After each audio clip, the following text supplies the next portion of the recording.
Le 28 juillet 2007, une femme paniquée appelle en pleine nuit les pompiers depuis un bourg du Périgord. Elle vient de tirer sur son concubin qui saigne du thorax allongé sur un canapé. Les secours prennent la route du lieu dit les Civadales, isolé à plusieurs kilomètres de Saint-Laurent-des-Bâtons, au milieu des bois. Martine Méo, 50 ans, les attend prostrés sur la terrasse, une carabine de petit calibre posée sur une table, à côté de 4 cartouches. Michel Tabanou, 48 ans, est examiné par le médecin des pompiers, qui décide de le transférer aux urgences de l'hôpital de Périgueux. Sur place, les médecins le placeront en réanimation, sans l'opérer, les fragments de balles étant trop proches d'une veine principale. C'est horrible. C'est horrible. Pour lui, parce que bon, c'est quand même quelque chose qui n'est pas anodin. Et pour moi, parce que j'ai quand même... Il y a une balle qui est partie. Et ça, c'est la catastrophe. Placée en garde à vue, Martine Méo raconte que son compagnon venait de l'abandonner à pied à 15 km de leur domicile.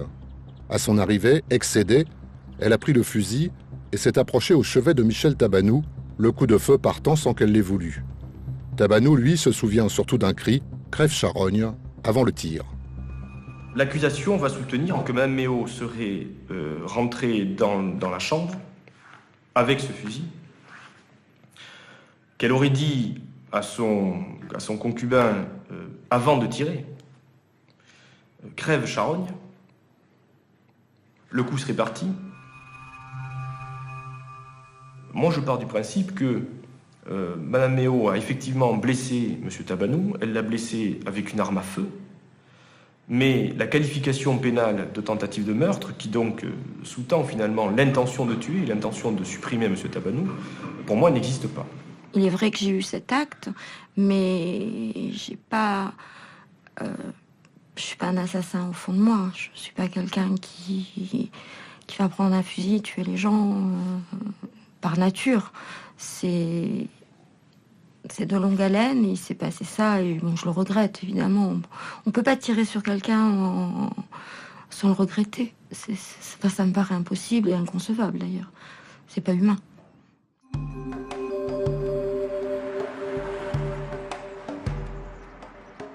Le procès de Martine Méo s'ouvre le 6 avril 2010 à Périgueux, devant la cour d'assises de la Dordogne. 2 journées d'audience sont prévues. 10 témoins et 5 experts doivent être entendus. Michel Tabanou s'est constitué partie civile contre son ancienne compagne. Physiquement, il s'est rétabli, mais les psychologues affirment qu'il est devenu anxieux et dépressif. Martine Méo est en liberté après avoir effectué 6 mois de détention provisoire. Elle n'a revu Michel Tabanou que lors de la reconstitution judiciaire. Il est venu à l'audience en compagnie de sa mère et de sa sœur. Le jour est arrivé. Je fais confiance à la justice. Voilà. On est là pour éclaircir le drame. Je serai plus tranquille après. Martine Méo est accompagnée de ses 2 filles, Séverine, 33 ans, et Alexandra, 25 ans. La famille s'est retrouvée à l'occasion du drame et du procès. Nerveuse, confiante, parce que bon, j'ai quand même confiance dans la justice malgré tout. C'est une institution, la justice, une cour d'assises, tout ça, ça me dépasse un petit peu quand même. Ça, je sais pas, je suis un peu perdue. Michel Tabanou semble impressionné par le décorum de la salle d'assises, tandis que l'huissier déballe les pièces à conviction, dont le fameux fusil 6 mm. Les intérêts de Michel Tabanou sont représentés par maître Thierry Le Gall. À ses côtés, maître Henri-Michel Gatta assure la défense de l'accusé. Le siège du ministère public est occupé par l'avocat général Pierre Aurignac, vice-procureur de Bergerac.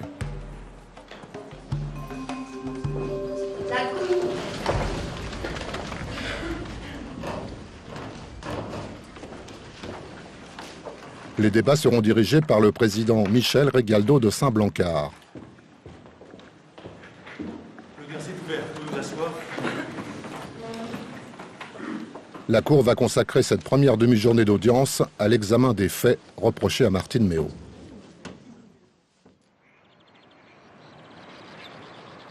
Le 28 juillet 2007, le couple Martine Méo-Michel Tabanou se rend en fin d'après-midi au Bugues, un village situé à 22 km de la maison des Civadales.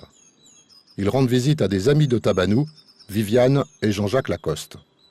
J'ai arrosé mon anniversaire, mes 50 ans, et ils étaient venus m'aider à monter un chapiteau pour recevoir mes invités le lendemain, quoi. Voilà, c'est tout. Puis on a monté le chapiteau, puis après on a fait un petit dîner, puis après tout le monde est rentré chez soi. Pour Martine Méo, la soirée n'a pas été bonne. La présence d'une jeune femme qu'elle soupçonne de s'intéresser d'un peu trop près à Tabanou l'a rendue furieuse. Bon, il y avait une personne au féminin qui apparemment ne lui plaisait pas qu'elle soit là, c'est tout. Et donc, bon, voilà. Elles ne se sont pas dit bonjour et pas adressé la parole de la soirée. Puis ça en est resté là. Le couple quitte le Bugues à 23 h. Chacun a bu un peu plus que de raison. La conversation tourne très vite à la dispute. Martine reproche à son compagnon de se laisser draguer. Michel lui répond qu'elle se fait des films. Le temps a monté un petit peu, je lui dis arrête-toi, je vais fumer une cigarette. Arrête-toi 2 minutes, quoi. Tabanou refuse, puis finit par accepter. La voiture s'immobilise à ce carrefour, en pleine nature. Alors, je suis sortie de la voiture et j'ai plus ni feu, j'avais ma cigarette sans feu. Il a fermé la porte, il m'a dit tu remontes tout de suite. J'ai dit non, je remonte pas, je fume ma cigarette. Et il a reclaqué la porte, il est parti. J'ai attendu un petit moment sur le bord en me disant il va revenir. Et non. On est à entre 15 et 17 km du domicile, à minuit. Ma Méo n'a pas son sac à main, donc pas de portable, pas d'argent, rien.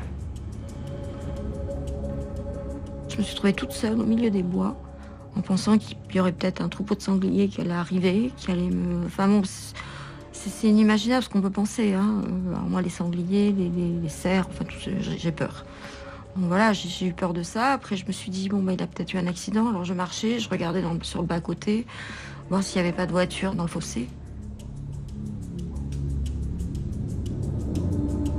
Elle va parcourir ces 15 km, 3 heures, en pleine nuit.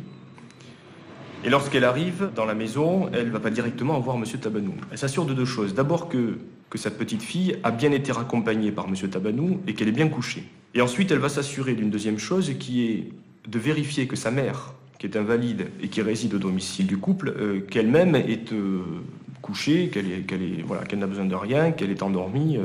Là, je suis revenue, j'ai été dans la chambre et je lui ai dit, je suis arrivée. Et je suis sortie. Je suis partie fumer une cigarette. Et je me suis accroupie sur la terrasse, je caressais mes chiens. Et d'un coup, je me suis retournée, j'ai vu le canon de l'arme. Et là, j'ai dit, il va m'écouter. Et puis voilà, mais je voulais absolument pas, je voulais pas le tuer. Non, non, pas du tout, pas du tout, pas du tout. Donc elle va s'emparer de ce fusil. Elle va regagner la chambre.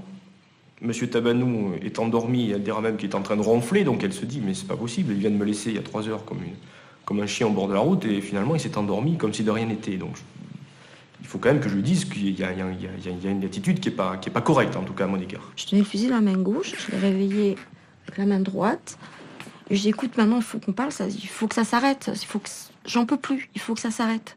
Il s'est retourné, il m'a regardé, et d'un coup j'ai entendu paf. J'ai pas vu de sang, rien du tout. Il m'a dit je me lève, il s'est levé. Dans ma tête, ça a été... Il y a eu ce bruit, mais bon, c'est bon. Je suis revenue à... Vraiment, ça m'a remis tout de suite. Et pas de sang, donc c'est parti dans le matelas. Pour moi, c'était dans le matelas. Et c'est quand je suis arrivée sur la terrasse que j'ai vu les chiens sur la terrasse qui étaient en train de lécher quelque chose, que j'ai regardé, que j'ai vu que c'était du sang, et que j'ai vu après sur son t-shirt la tache s'élargir. J'ai posé l'arme, j'ai été le coucher et j'ai appelé les secours. Sur le déroulement précis des faits, les versions divergent. Martine soutient qu'elle tenait l'arme de la main gauche, au chevet du lit, tendant la main droite vers Tabanou couché. Lui affirme que Martine se tenait au pied du lit. L'expert balistique fixe d'ailleurs à 1,50 m la distance entre l'orifice du canon et le point d'impact du projectile. Il y a eu un point d'entrée à la partie moyenne du thorax et elle a pénétré au niveau du foie. Apparemment, d'après l'expert balistique, la balle avait ricoché sur une côte, donc aurait déjà été freinée. Et ensuite, c'était une toute petite balle de 6 mm, donc apparemment qui n'avait pas qui n'était pas très délabrante, quoi. Et elle s'est arrêtée par chance à 1 cm de la veine. Tout le procès se joue sur l'intentionnalité de tuer, aussi bien pour la justice, qui poursuit l'accusé pour tentative d'homicide, que pour Michel Tabanou lui-même. Il a pensé qu'il allait mourir, sachant qu'il a pris un coup de fusil, sans compter aussi, alors après il y a eu des discussions pour savoir si effectivement elle lui aurait dit ce qu'elle lui a dit, c'est-à-dire crève charogne, quand même c'est pas rien comme terme. Donc il était dans une angoisse de mort évidente. Moi, j'aurais tendance à penser que cette phrase, il l'a bien entendue. Parce que quand on vit un choc traumatique, c'est une sorte d'exacerbation des sens. On a l'impression souvent que ça dure beaucoup plus longtemps que ça n'arrive en réalité. Et la personne se souvient de tout. Donc je tendrais à penser qu'elle lui a dit réellement ça. Ça, c'est certain que je ne l'ai pas dit. Puisque bon, c'est pas les termes que j'emploie en règle générale. Non, c'est pas mes mots. L'expert balistique a encore établi que la queue de détente du fusil était bien réglée et que le coup n'avait pas pu partir accidentellement. C'était une arme qui était utilisée pour effrayer les chiens, vraisemblablement avec des munitions, peut-être pas de gros calibre, puisqu'on sait que c'est du 6 mm de type brousquette, comme on dit. C'était, à mon sens, une arme qui était déjà chargée par M. Tabanou pour, lorsqu'un chien arrivait trop près de la maison, il la prenait, il tirait en l'air et puis ça faisait du bruit. Bon, voilà. C'est lui qui s'en occupait, de charger, décharger, je sais pas en fait si elle était... Alors après, je me suis retrouvée à la gendarmerie, on m'a dit vous avez chargé l'arme. Bon, oui, je l'ai chargée. En fait, j'ai pris l'arme, mais j'ai pas calculé de balles. C'était pas les balles qui m'intéressaient, c'était faire peur, exister par quelque chose qui va montrer que je suis d'égal à égal, quoi, puisque j'étais inférieure à lui. Sa première version, c'est j'ai pris l'arme, je l'ai chargée.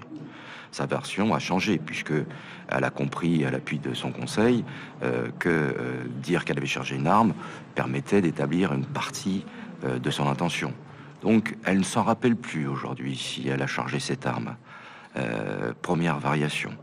Deuxième variation aujourd'hui, c'est que peut-être que le coup serait parti accidentellement. L'expert a été clair. Aucun coup avec cette arme ne peut partir accidentellement. L'accident, c'était pas possible mécaniquement. Qu'elle se trouve à côté, qu'elle le réveille et puis ensuite qu'elle recule, ça ne pouvait pas coller avec la trajectoire. Je crois que l'histoire qui est la plus crédible, connaissant sa personnalité qui est quand même particulièrement tourmentée, une personne qui est très impulsive, qui a beaucoup de mal à résister à la frustration. Elle se trouvait dans une position particulièrement indélicate pour elle. Elle s'est sentie vraiment frustrée.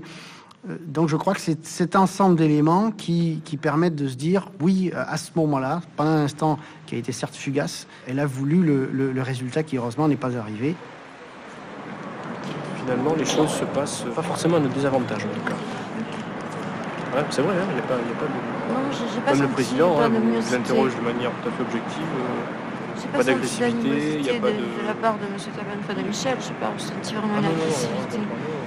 D'ailleurs, quand le président lui a posé la question de savoir si, selon lui, vous aviez l'intention de le tuer, il aurait très bien pu dire si, oui, forcément, attendez, évidemment.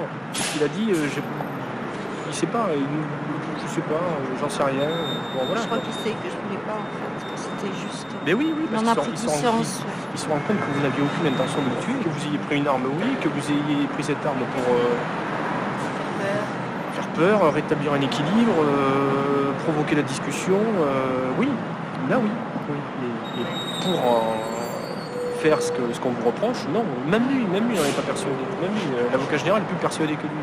Et si j'avais vraiment eu cette intention de tuer, je serais allée là où il y avait les armes. Et j'aurais chargé une arme de gros calibre. Sachant qu'il avait des 10, des 12, Oui, 10, 12, 16, enfin bon, il y avait un peu tout. Je savais tout à fait où c'était. Les cartouches, elles étaient juste à côté du téléphone et sur la cheminée. Enfin, je veux dire, je savais où c'était. Si j'avais cette intention de tuer, j'aurais été chercher une arme pour tuer. L'examen des faits laisse les jurés indécis. La thèse de l'accident semble écartée, mais l'acte délibéré paraît encore peu crédible, même si les différentes versions de l'accusé brouillent un peu les cartes.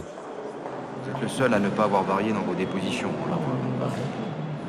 Là, on va voir Madame Lecomte, qui est l'enquêtrice de personnalité, qui a fait une enquête qui n'est pas bruyante pour l'accusé. Hein. Pour tenter de trouver une explication au geste criminel, la Cour va examiner le passé de l'accusé. Le témoin clé de cette partie de l'audience, c'est son père, le regard caché derrière ses lunettes noires. La Cour! Tout au long de sa déposition, le père ne jettera pas un regard à sa fille, prostrée dans le box des accusés. Exercez reprise, vous pouvez vous asseoir.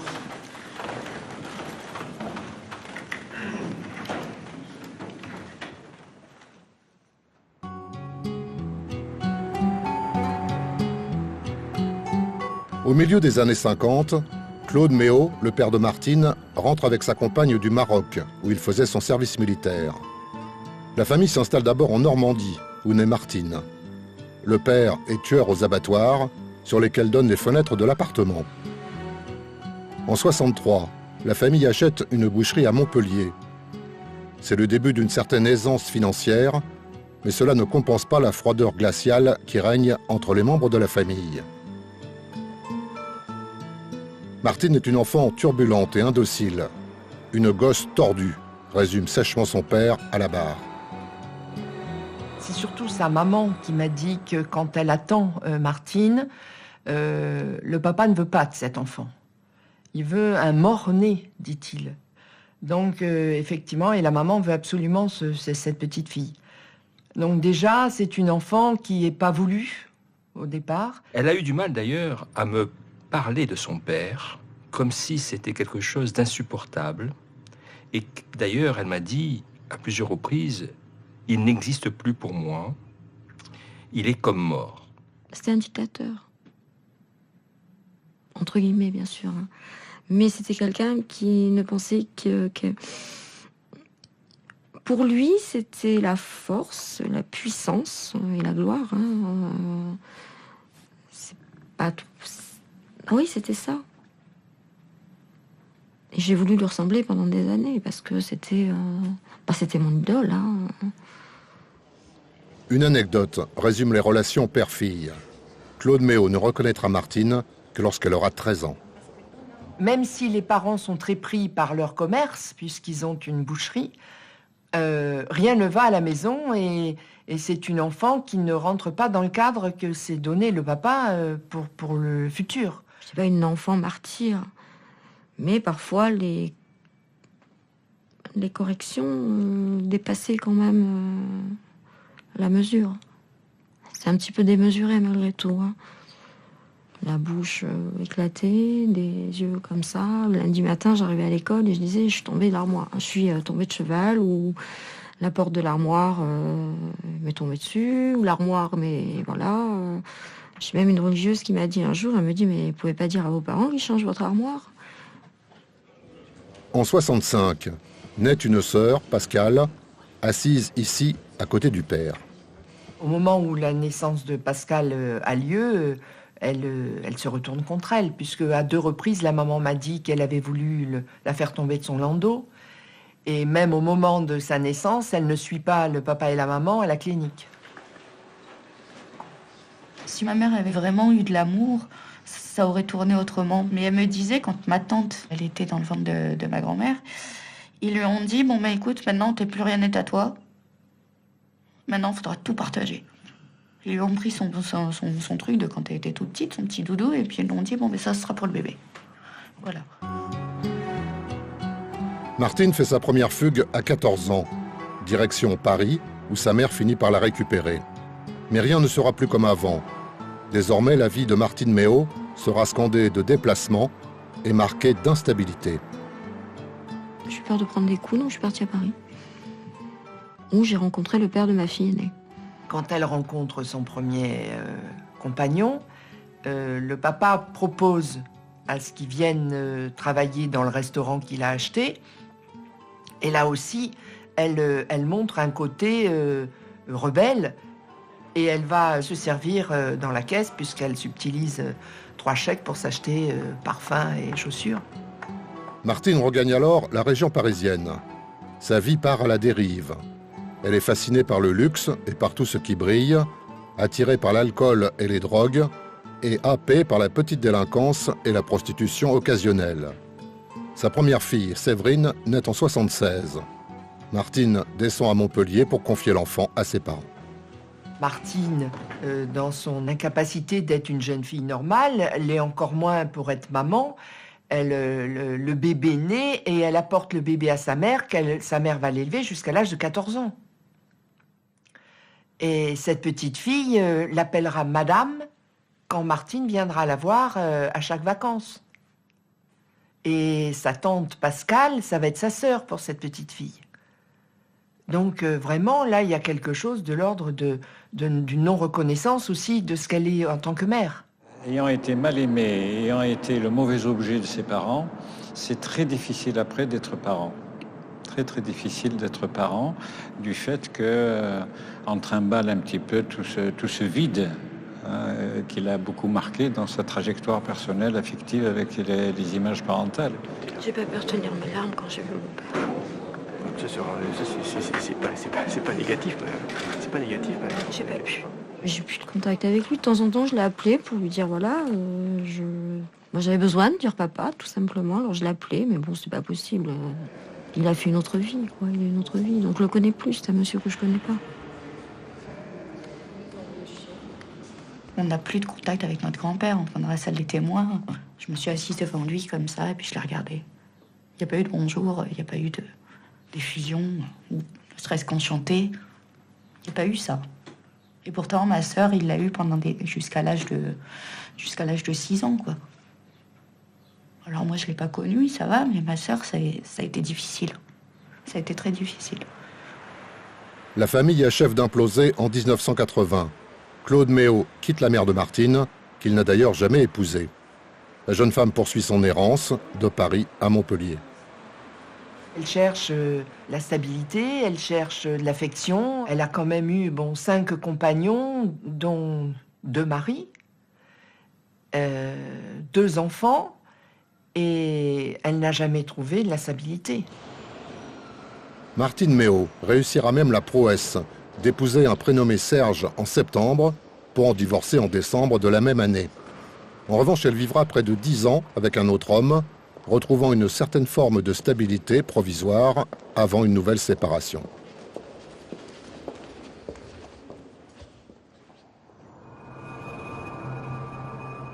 Toute sa vie, elle sera ainsi ballottée entre des hommes et des villes, au gré d'une quête éperdue d'un bonheur insaisissable pour elle.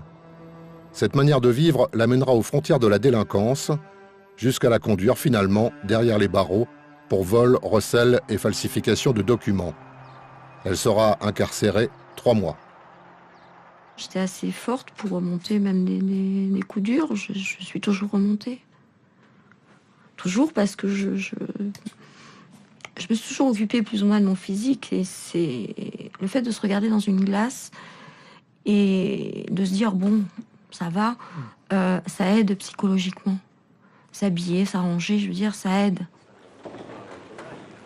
La Cour va maintenant examiner la vie de l'accusé depuis 2003, début de la liaison avec Michel Tabanou. Vous allez venir ici, vous allez déposer tout ça, et vous allez expliquer ce qui s'est passé. Je vous ai dit, vous allez être un peu chahuté.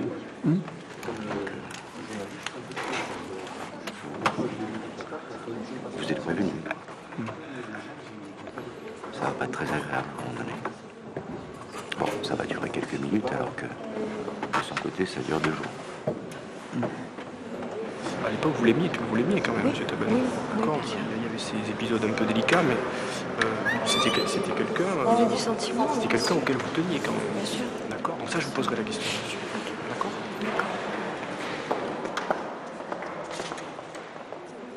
Pour les deux anciens amants, c'est le moment de vérité.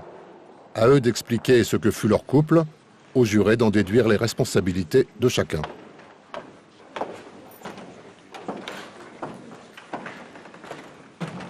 Merci reprise, vous pouvez vous asseoir.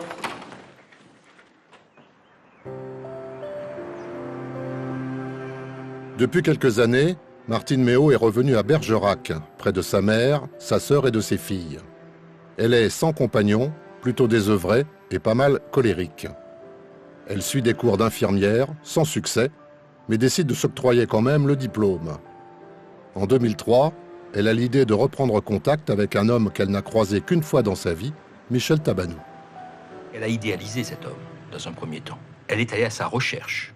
On sent très bien qu'elle a été active dans cette mise en œuvre de la relation affective et sentimentale avec cet homme. Sachant que c'était quelqu'un qui avait beaucoup d'humour, un humour lourd, gras. Mais bon, ça me changeait du quotidien, ça me changeait de plein de choses aussi. C'était une découverte. C'était autre chose, je vivais une autre vie. Et il me faisait rire, oui, c'est vrai qu'il m'a beaucoup fait rire. Martine finit par s'installer chez Michel à Saint-Laurent-des-Bâtons. D'emblée, les proches doutent de la pérennité de ce couple atypique. Lui, le campagnard, chasseur, amoureux de la nature. Elle, surnommée la Parisienne, adepte de la ville et de ses plaisirs. Elle cherche quelqu'un qui a une assise, parce qu'il a un chez lui, il a une fille d'un certain âge. Elle va pouvoir peut-être s'installer à ses côtés, donc une certaine sécurité. Michel Tabanou travaille depuis l'âge de 17 ans. Le décès précoce de son père l'a contraint à assurer avec sa mère l'éducation de ses frères. Il est le plus ancien employé de cette papeterie située le long de la Dordogne, une papeterie qui tourne 24 heures sur 24 en travail posté. On sait qu'à l'époque, il avait tendance à recevoir des amis, à être très ouvert sur le monde. C'était un chasseur, c'est un gars de la campagne, il aime bien recevoir chez lui, tout le monde le dit, justement, ça pouvait gêner ce couple. C'est un couple atypique.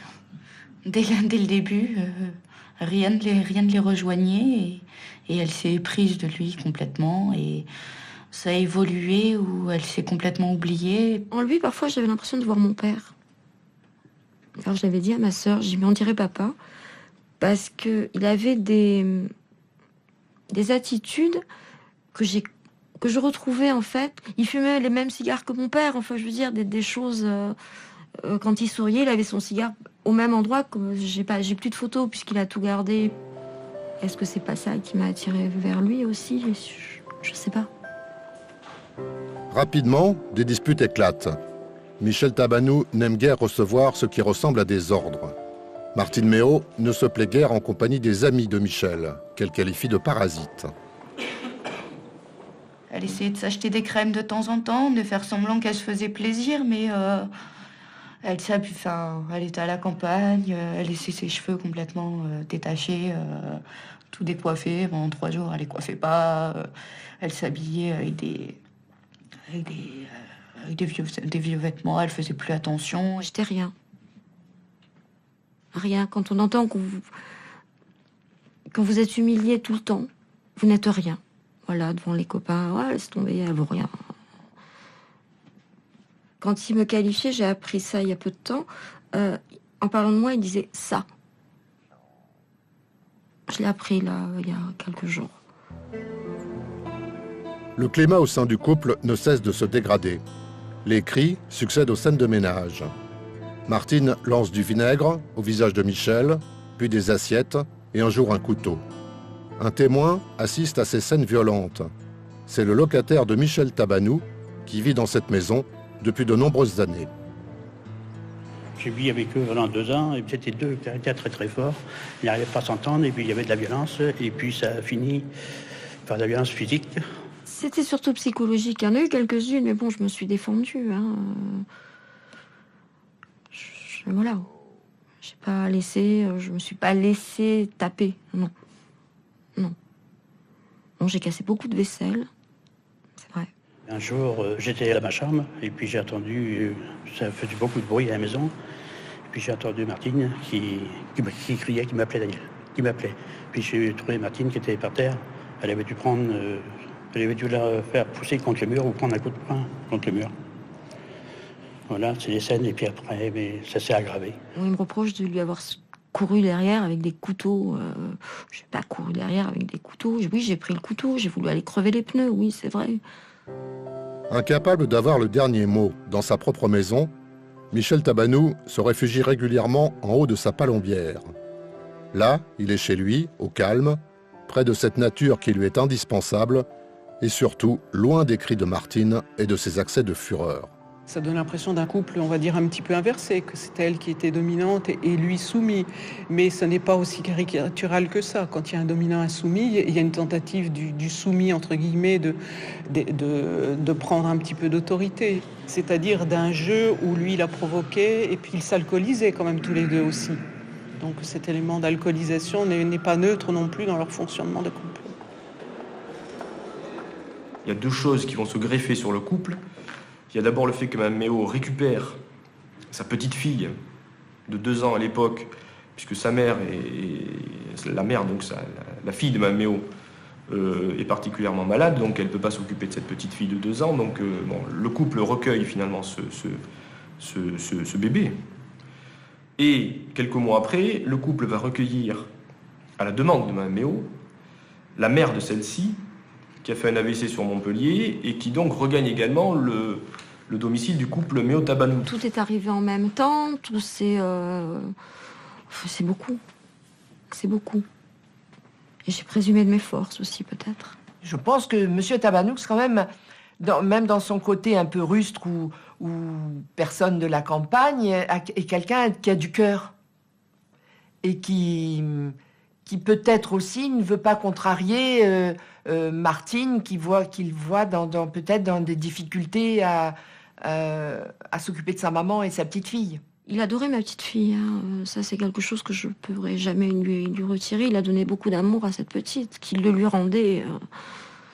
Et ça c'est quelque chose qu'on ne peut pas enlever. Ça c'était un sentiment qui était vrai. Un aspect de personnalité intrigue les jurés. Plusieurs témoins ont dit avoir eu peur de Martine Méo. Sous ces aspects d'éternelle victime, l'accusé semble cacher une violence latente, décrite à demi-mot par sa propre mère. Ça m'a posé beaucoup de questions. Quand la maman, à la fin de l'entretien, m'a dit « Je ne veux pas la voir à la maison de retraite, j'en ai très peur, et j'avais peur à Saint-Laurent-des-Bâtons ». Et elle avait fait allusion une fois aussi au fait que Martine maniait les armes assez facilement parce que son père, je crois, avait des armes au domicile et qu'elle les avait mis à un moment tous en joue. C'est une femme violente. Une femme qui fait peur, nous l'avons entendu, qui fait peur à sa mère, qui fait peur à son père, qui fait peur à sa codétenue à l'époque. C'est quand même assez particulier pour une personne aujourd'hui qui se dit victime de son mari ou de son concubin. La cour et les jurés en resteront sur cette évocation d'une femme capable de violente colère, aux antipodes apparentes de l'image de l'accusée dans le box, calme et repentante. Exactement la même image, exactement le même comportement qu'aujourd'hui. D'accord. Ok. Oui. Vous rentrez où là? Vous rentrez sur Bergerac? Je rentre sur Bergerac, là, oui. Ah oui, j'ai ma fille, je ramène ma fille, je l'attends. Et il revient demain. Coupe un peu avec... Ok. Allez, à demain.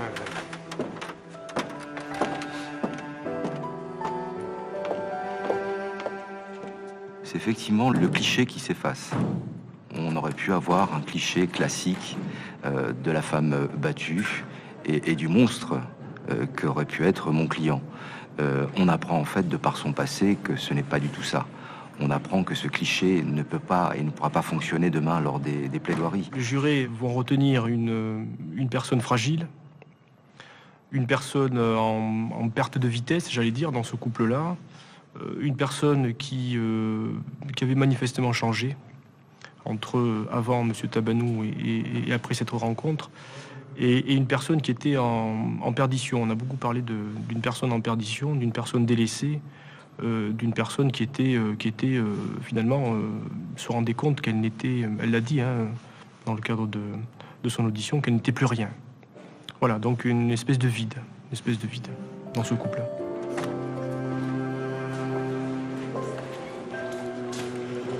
Ça va.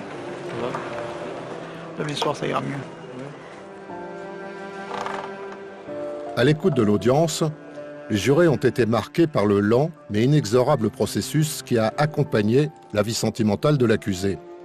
Chaque échec semble avoir aggravé son ressentiment et décuplé sa colère. Le même processus se répète à l'échelle de Michel Tabanou.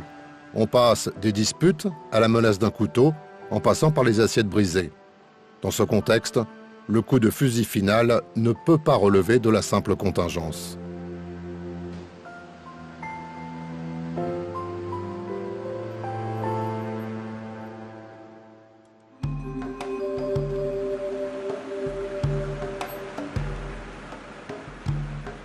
C'est la seconde journée d'audience. Ce soir, la cour et le jury vont devoir décider du sort de l'accusé. Michel Tabanou semble plus décontracté.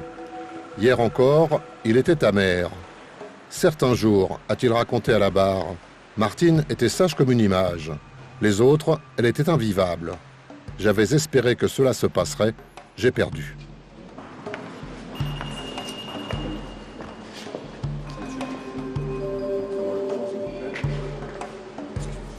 Ok, merci. Projectile. Ma balle. Morceau de balle sur de la même cage. Chaque fois que je passe un portique de sécurité. Alors j'ai évidemment une carte. Je sors, je fais mes courses ou ailleurs. Martine Méot arrive au palais avec son nouveau compagnon. Elle s'est efforcée de ne pas penser à l'éventualité du retour en détention dès ce soir. Maître Gatin, bonjour Antoine. Bien, tu auras le docteur Bonan. Le docteur Bonan, c'est le psychiatre. Le psychiatre, je n'ai pas défavorable en fait. Pas de difficultés particulières, comme c'est quelqu'un de...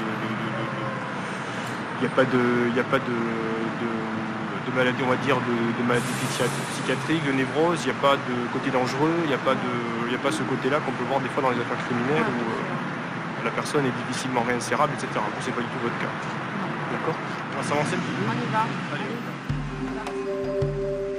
La Cour va ce matin tenter, à l'aide des experts, de décoder le fonctionnement psychique de l'accusé. Cela permettra peut-être de savoir ce qui s'est joué dans sa tête en un instant au moment de tirer sur son compagnon. Elle-même en fournit une raison qui ne peut satisfaire les experts. Ce n'est pas pour discuter d'égal à égal avec Tabanou qu'elle s'est saisie du fusil. C'est dur quand même, hein, parce qu'on voit que les commentaires sur les journaux et tout ça, à la radio, mais je trouve que ils sont pas gentils. Hein. La confiance. Oui. L'élément déclenchant du drame se situe pour les experts à deux niveaux. D'abord, cette longue marche solitaire, dans le noir, vécue comme un nouvel abandon, un nouveau rejet. Et puis la dernière humiliation, qu'est cette image de son compagnon dormant et ronflant, dira-t-elle, à son retour. C'est plus que son psychisme ne pouvait sans doute en supporter.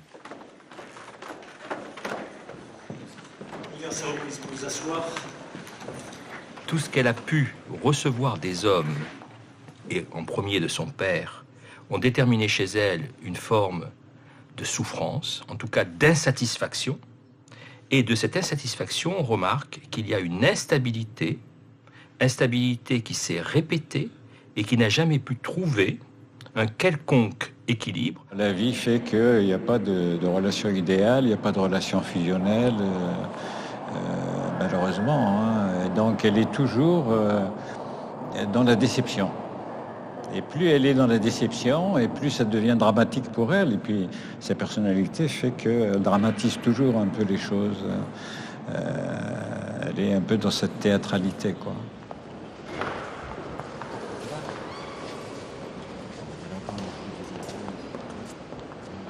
Il y a un témoin qui disait qu'elle avait le chic pour réussir à se créer des situations où ça allait mal finir. Je crois que ça fait partie de sa personnalité. Moi, ce que j'ai constaté, c'est qu'il y avait des scènes tout au long de sa vie qui marquaient effectivement une violence, et des témoins qui, d'un côté comme de l'autre, là pour le coup, il y avait quand même relative unanimité, disaient on n'est pas étonné du tout, on savait que ça allait arriver. Ce qui est quand même pas banal dans ce type de dossier. Apparaît encore un élément qui restait sous-jacent. Martine Méot ment beaucoup, souvent et à tout le monde. Mais s'agit-il de mensonges utilitaires ou s'invente-t-elle sa propre réalité? Ses compagnons qui, après, ont pris du recul, ne voulaient plus du tout entendre parler de cette personne. Et se remémorer, elle, quand j'en ai eu 2 au téléphone et que j'en ai rencontré 2, m'ont dit cette histoire, c'est terminé. Je ne veux plus en entendre parler. Elle nous a trop raconté d'histoires. On ne peut pas parler de mensonge. Je pense que quand elle parle d'elle, quand elle parle de sa vie, elle y croit. Ce qu'elle tente de nous faire passer, c'est son mal-être, ses difficultés sur le plan affectif et émotionnel, et de ce fait, elle essaye de construire pour démontrer, pour pas s'effondrer en quelque sorte, une histoire à travers une image qu'elle voudrait être la plus proche possible de ce qu'elle souhaite, en tout cas, être réellement, vraiment. Et je pense que sans cet agencement, finalement, de cette histoire qu'elle nous livre, sans un peu romancer, elle serait en dépression. Je pense que cette femme lutte contre la dépression.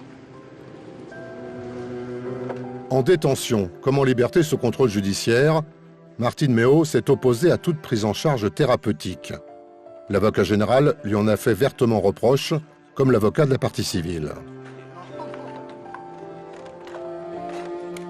Michel Tabanou a accepté l'aide psychologique. L'experte qui l'a examiné conclut que le drame a remplacé chez lui le besoin d'aider les autres par la peur de l'autre. C'est ce qu'on te dit, t'es trop beau. Tu donnes trop. Après ça te redonne.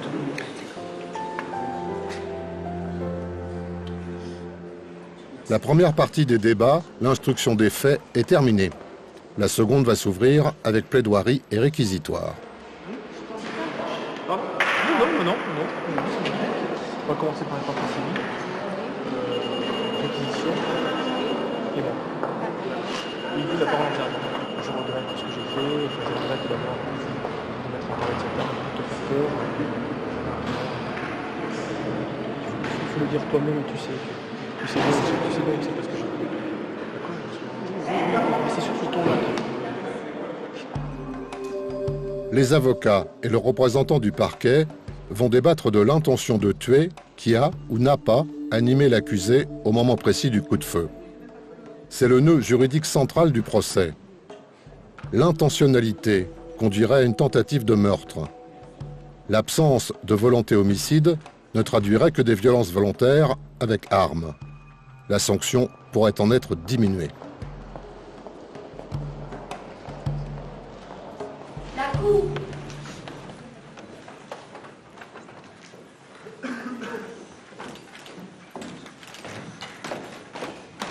Merci reprise pour vous asseoir. Il y a une personnalité, il y a une circonstance. Ce soir-là, elle est amenée à faire 12 km à pied. Elle rumine. Peut-être qu'elle ne serait jamais passée à l'acte, mais cette circonstance fait que pendant 12 km et demi, elle est fatiguée, elle a bu, et elle arrive, elle voit son compagnon gonfler. Elle est totalement exaspérée, elle n'en peut plus. Elle veut que ça s'arrête. Et le seul moyen que ça s'arrête, c'est de mettre fin à la vie de M. Tabanou. Renchérissant sur la partie civile, l'avocat général affirme que cette affaire n'est en rien une dispute qui a mal tourné, mais bel et bien une tentative de meurtre. Employant une vieille citation latine, il évoque un meurtre ab irato, c'est-à-dire commis sous l'emprise de la colère. Et il réclame contre l'accusé 5 ans de prison avec injonction de soins. Tous les crimes ne méritent pas la réclusion criminelle à perpétuité, ni 15 ans. Et moi, je crois que la solution que je propose à la cour d'assises est quelque chose qui me paraît sage. À la fois, il y a une réponse en termes d'emprisonnement et il y a cette proposition de soins qui paraît indispensable parce que les experts sont quand même pas très rassurants sur l'idée d'une récidive ou non. Le réquisitoire est adapté justement à cette personne qui refuse l'évidence, puisque le procureur a requis une peine complémentaire, l'obligation de soins. À défaut, si elle ne se plie pas à l'obligation de soins, elle devra exécuter 1 an ou ce que fixera la cour d'assises. Pourquoi? Parce qu'elle ne souhaite pas se soigner. Elle a la conviction qu'elle n'est pas atteinte d'une pathologie. Et c'est ça le drame. C'est ça le drame, parce que qu'elle ait commis ce genre de crime, c'est une chose, mais qu'elle expose d'autres personnes à un renouvellement d'infraction, c'est dramatique. C'est dramatique. Je pense rien là. Là, je suis vidée, je pense rien. J'attends que mon avocat ait plaidé, j'attends de pouvoir m'exprimer, je verrai après. Il y a des réquisitions qui sont pas... qui prennent en compte aussi le contexte de l'affaire, parce que si on poursuit quelqu'un pour tentative de meurtre, c'est effectivement la perpétuité. Bon, là, il descend à 5 ans quand même. Donc c'est quoi? Ça veut dire quoi? Ça veut dire qu'il est conscient qu'il y a quelque chose qui colle pas dans ce dossier.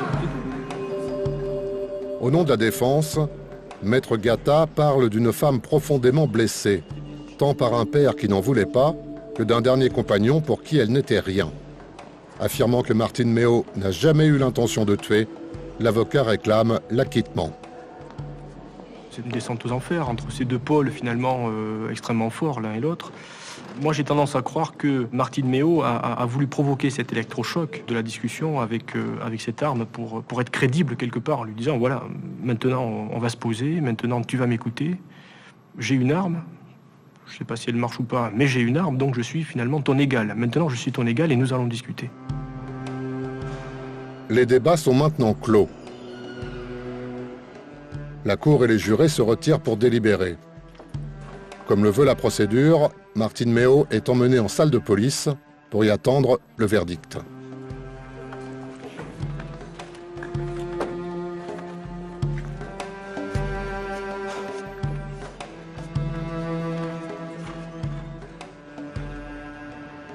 Tandis que les avocats regagnent provisoirement leur bureau, jurés et magistrats, 8 hommes et 4 femmes entament leur réflexion. 6 questions leur sont soumises.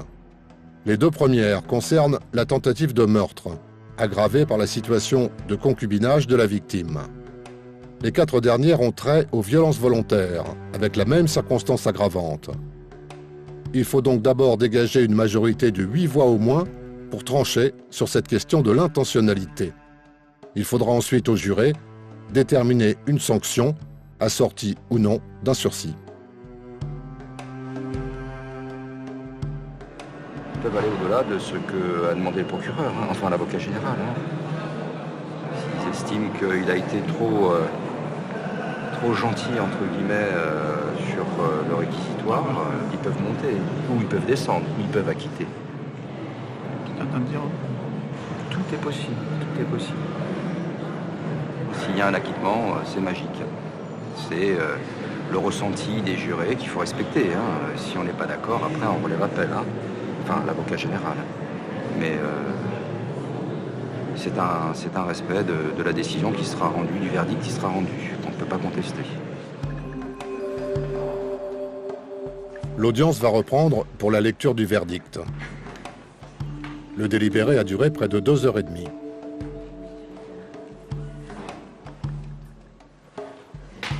La cour.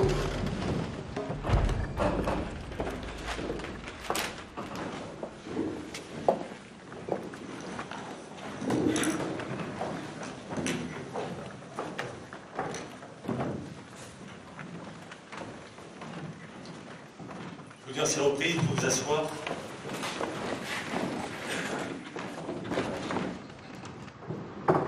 Voici les réponses données aux questions et la délibérée en commun. Aux questions principales, numérotées 1 et 2, relatives à la culpabilité pour les faits de tentative de meurtre et à la circonstance aggravante liée au lien de concubinage. La réponse est oui, à la majorité de 8 voix au moins. Aux questions subsidiaires numérotées 3 à 6, relatives aux faits de violence aggravées, la réponse est sans objet. En conséquence, la Cour et le jury, après en avoir délibéré et voté à la majorité conformément à la loi, condamnent à la majorité absolue Madame Martine Méot à la peine de 5 ans d'emprisonnement. Par décision prise à la même majorité absolue, ordonne un suivi judiciaire pendant 3 ans disent que ce suivi comprendra une injonction de soins. En conséquence de la décision rendue, la Cour prononce mandat de dépôt à votre encontre. Condamné, vous avez 10 jours pour appeler l'appel de l'arrêt qui vient d'être rendu. Passé ce délai, vous ne seriez plus recevable. L'audience criminelle est levée.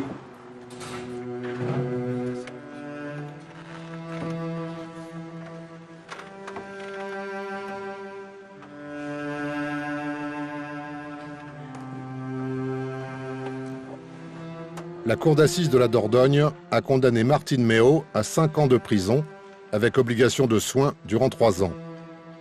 Elle a été incarcérée aussitôt après l'audience.